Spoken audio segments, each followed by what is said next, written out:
Capital News tonight. CCM party members across Tanzania collect nomination forms to vie for various political positions. A consignment of stolen medicines have been seized in Dodoma.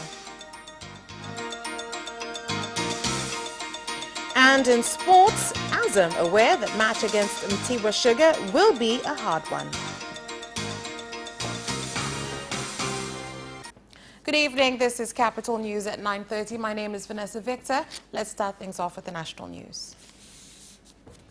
With Chama cha Mapinduzi CCM party officially opening its doors for political aspirants in parliament and councillor positions, many party members across the country have gone to collect nomination forms. 19 members of CCM in Kilosa constituency and 20 in Mikumi constituency, including the Minister of Foreign Affairs and East Africa Corporation, Palamagamba Kabudi, have collected forms to vie for the parliamentary positions on the first day of the exercise to collect forms on the CCM ticket.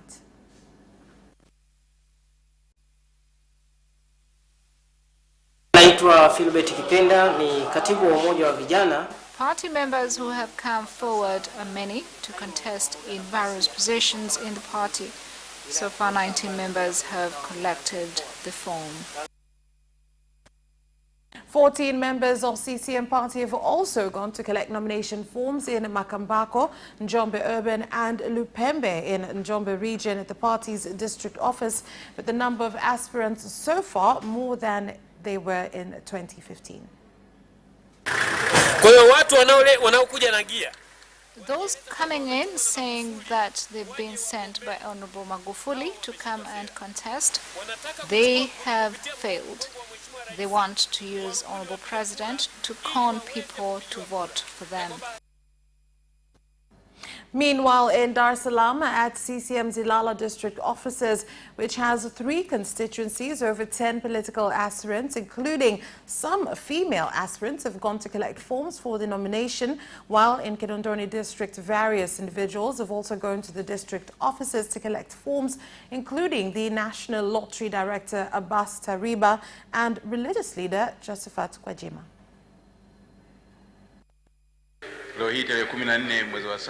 We've started to give out forms for the Member of Parliament seat and councillors. In Ilala, there is 3 constituencies, Ilala, Segerea and Mkonga.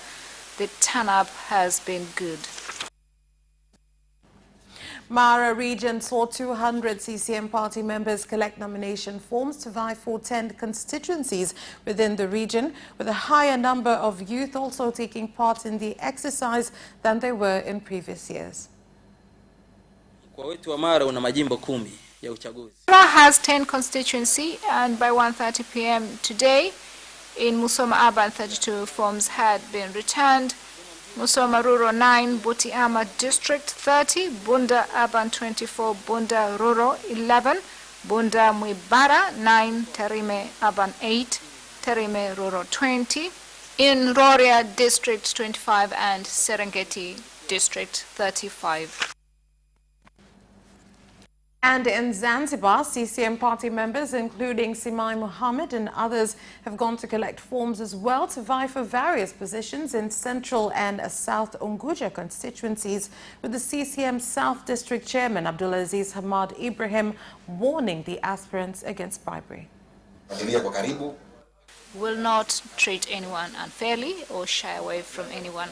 As of today, there is no Member of Parliament and every contestant is treated the same. The opposition party Alliance for Democratic Change has handed over a presidential nomination form to Queen Segida to vie for presidency in the coming general election, bringing the number of aspirants from mainland Tanzania and Zanzibar to 3 from the party.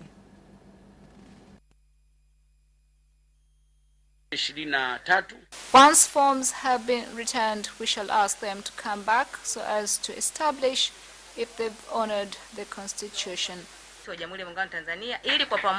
So that together with fellow Tanzanians we can build this nation so as to bring economic revolution.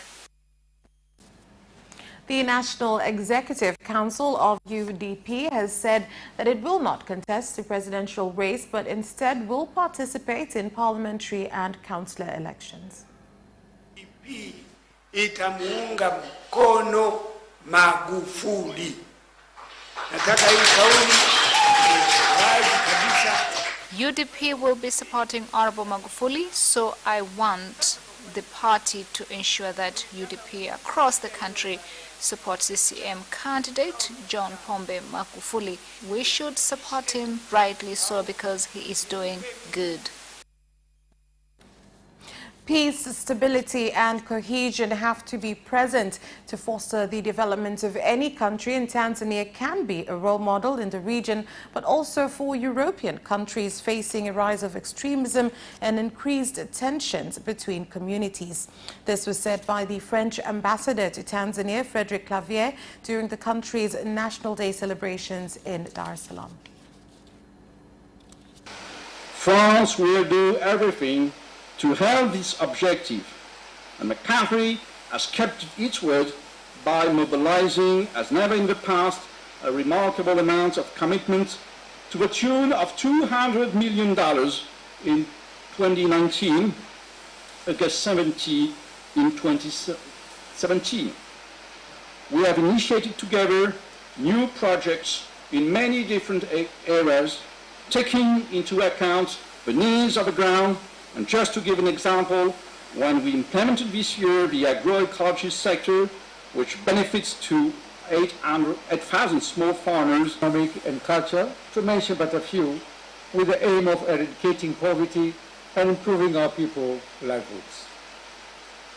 Some of the notable areas of our cooperations include energy, education, agriculture, forestry, tourism, water and sanitation, and many others. We are grateful for the continued technical and financial support from the French government that aims to support Tanzania in the implementation of various development projects. As you are aware, recently Tanzania and France signed 4 concessional loan agreements totaling shilling 768.17 billion to support the implementation of strategic projects in the energy and water sectors. The police force in Dodoma seized the consignment of various medicines alleged to have been stolen, with others found to have labels from the medical stores department, the MSD. One suspect, identified as Fred with the incident, has been detained by police. Wakati tunafanya mahojiano naye, yeye siye mfamasia. He is not a pharmacist, neither is he qualified to practice as a doctor. He has a diploma in business administration, yet he came to Dodoma to sell medicine, and we don't know how harmful they might be. They should be handled by someone with experience. Some analysts have given their views a day after the permanent secretary from the Ministry of Finance, Dr. James, stated at a Southern African Development Community SADC video conference in Dar es Salaam that some members of the community face the threat of economic sanctions because they've been engaging in money laundering and funding of terrorism groups. There are instances where a country could sponsor terrorism, or the people in that country could do so. But I'm not sure if within SADC there is any member state that is sponsoring directly terrorism. There could be groups involved, but we must not think that any state could be involved. And that is all for the national news. We'll be back with international news in just a short while.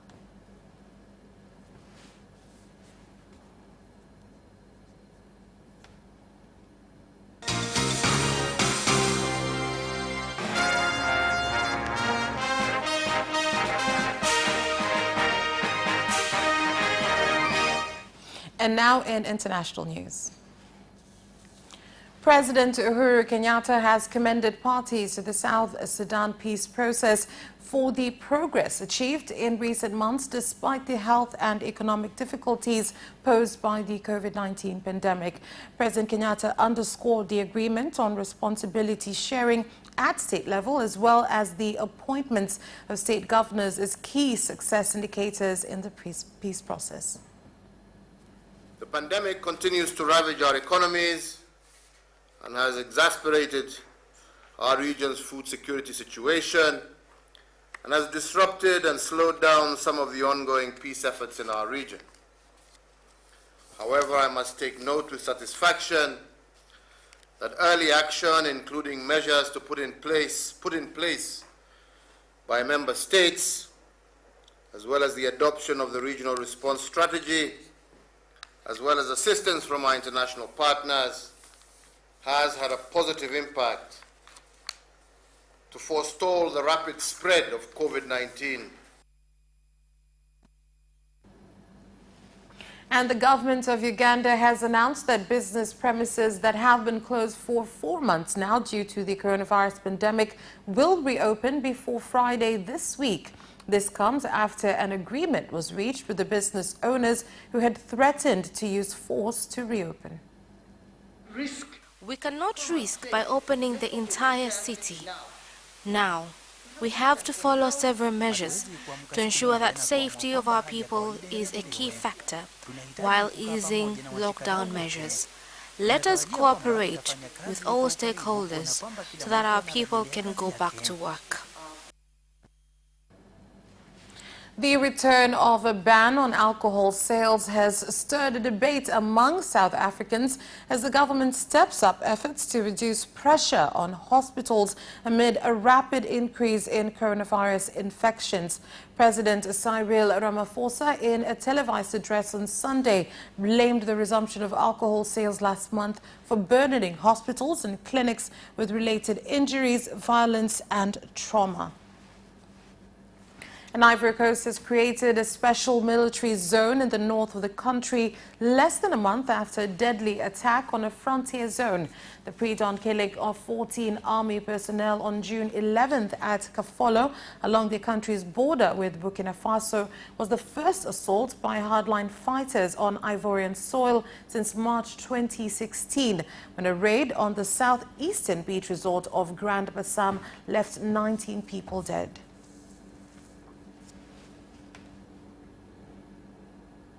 And that is all for the international news. We'll be back with business news after this short break.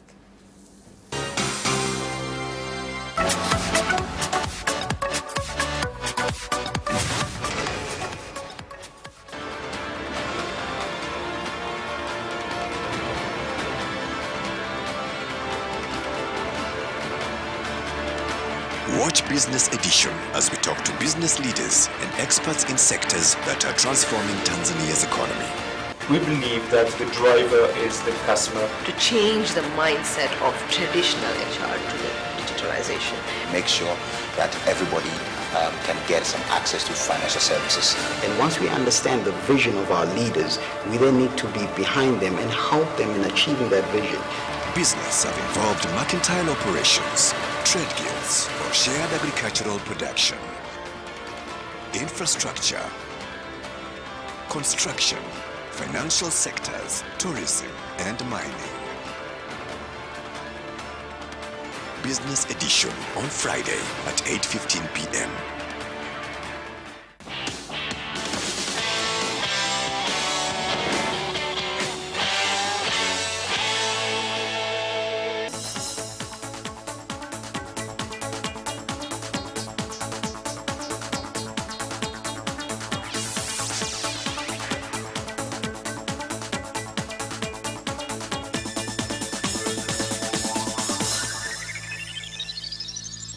Welcome back, and now let's move on to business news. The government has said that it has deliberately made sisal among strategic crops that will enable the agricultural sector to speed up the economic development of the country. The statement was made by the Deputy Minister of Agriculture, Omari Mgumba, when addressing regional commissions from 16 regions which grow the crop.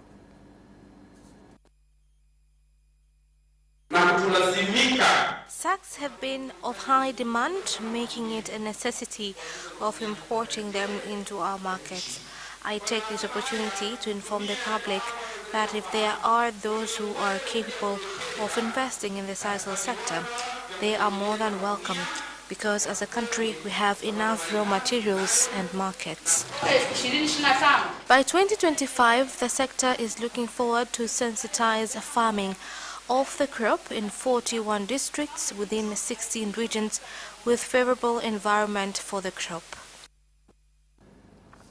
The price of commercial eggs in Iringa Municipal Iringa region has gone up from 5,000 shillings to 8,000 shillings a tray. Commercial eggs entrepreneurs have said that the price rise has been contributed to by a decline in production due to the coronavirus outbreak. A short while ago, there was high production of eggs with insufficient markets, making some of entrepreneurs giving up on the business. A few months ago, a tray of eggs was 6,000, but right now prices are 8,000 shillings due to low production of eggs. Sesame farmers from Ruangwa, Nachingwe and Liwale districts in Lindi region have been advised to join the Community Health Fund so as to benefit from health insurance services which have been improved. Honestly, the service has improved a lot. Previously, we used to contribute 10,000 shillings, where a contributor will get medical services within the district only. Whoever will face any challenges while using the insurance must inform us.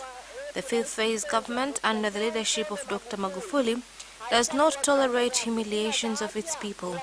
If you have paid 30,000 shillings for the service, you must receive services that you deserve. We leave off with business news there. Sports is next. Away first time, good start from Bolt. Bolt leading a moment and going away. Gay trying to go with him, and he's being dragged through to second place, but he's going to win it by 2 metres. Away first time, good start from Bolt. Bolt leading a moment and going away. Gay trying to go with him, and he's being dragged through to second place, but he's going to win it by 2 metres.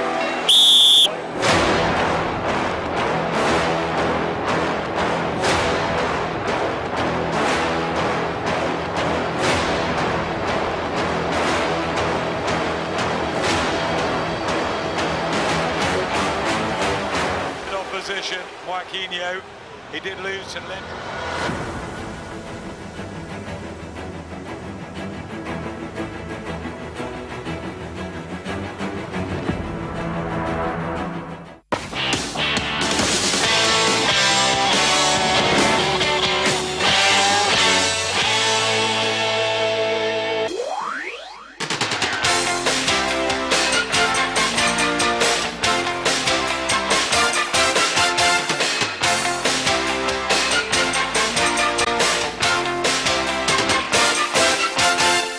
And now in sports. Azam Football Club have said that they are aware that the match against Mtibwa Sugar will be a hard one as the team wants to finish in second place. We have a game with Mtibwa Sugar. As we all know, it is a tough team, and they are also striving for excellence. To our side, we are well prepared as a team, because all players know that we are going to have a tough game, as we are also looking forward to score and win the match. Although there has been some challenges, but hopefully all shall be conquered. And members of Simba Football Club have urged the leadership of their club not to make too many changes to their team so that they can perform well internationally.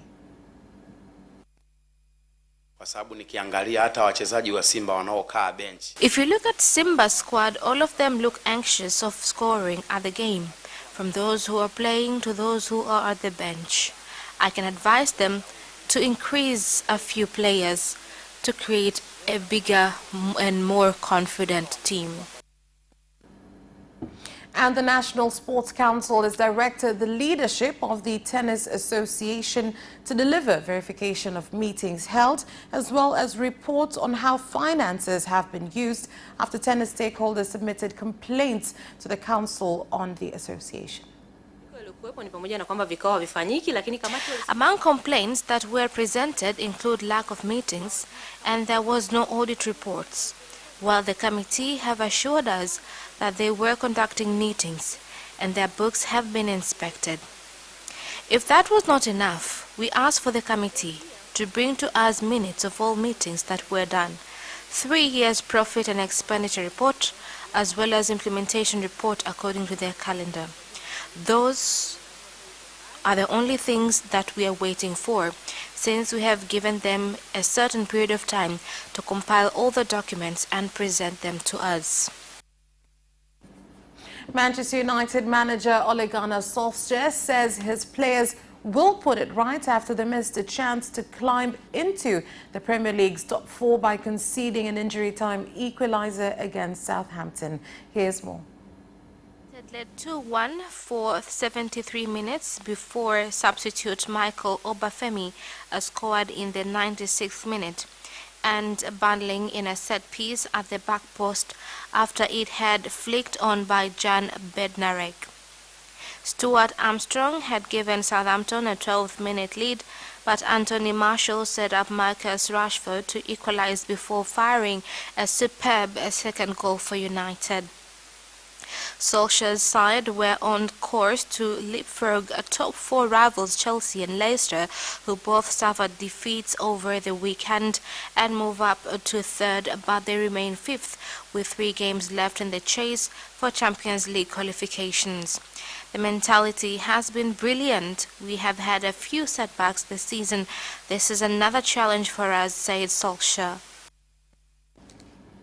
Manchester City manager Pep Guardiola says his team deserve an apology after the club successfully overturned their ban from European club competitions.